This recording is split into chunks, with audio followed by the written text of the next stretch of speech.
Dan says, I have many friends but feel lonely. From the outside, I'm Mr. Popular, yet every single friendship feels shallow. How to transition to fewer, closer friends? Well, it's hard to say, Dan, because I don't know the specifics of your situation. I mean, you sound like an extroverted person, and extroverted people like to be in the center of a large group of people. And, they like parties and they like to tell jokes and they're energized by social interactions. And so they can have a fairly large group of friends that where their attention is spread across many people.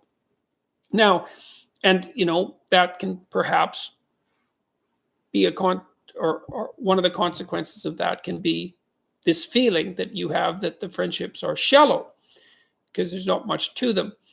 The first question might be, well, do you have an intimate relationship? Because a fair bit of depth of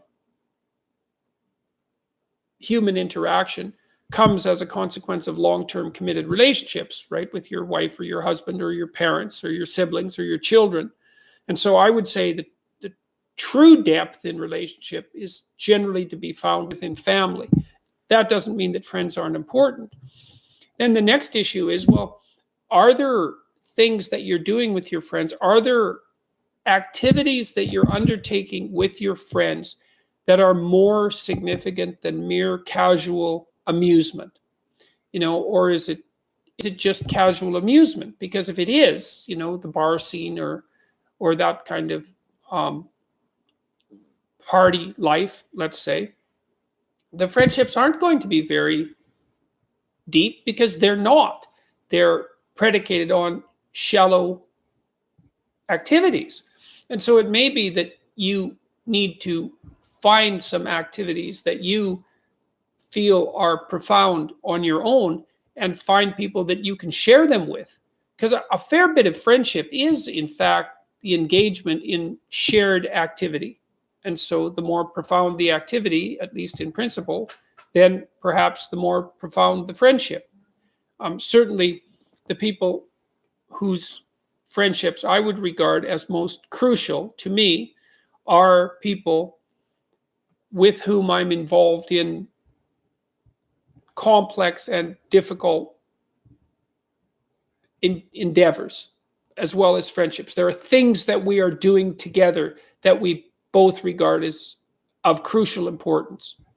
And I think that's necessary because I think that a fair bit of friendship, apart from, the part that's amusement and fun, which is important, is a consequence of the profundity of shared activities. And so you might want to ask yourself, are you doing anything with anyone that you regard as important? And then the other thing I would ask is, well, do you have an assortment of intimate relationships? Do you have a partner, a wife or a husband? Do you have children? I don't know how old you are, and are you spending enough time attending to your parents and your siblings to keep those relationships alive, with holidays and with visits and that sort of thing? That's where you find the relationships that, generally speaking, are deep and meaningful and lasting, even though they're often the ones that are also the most problematic.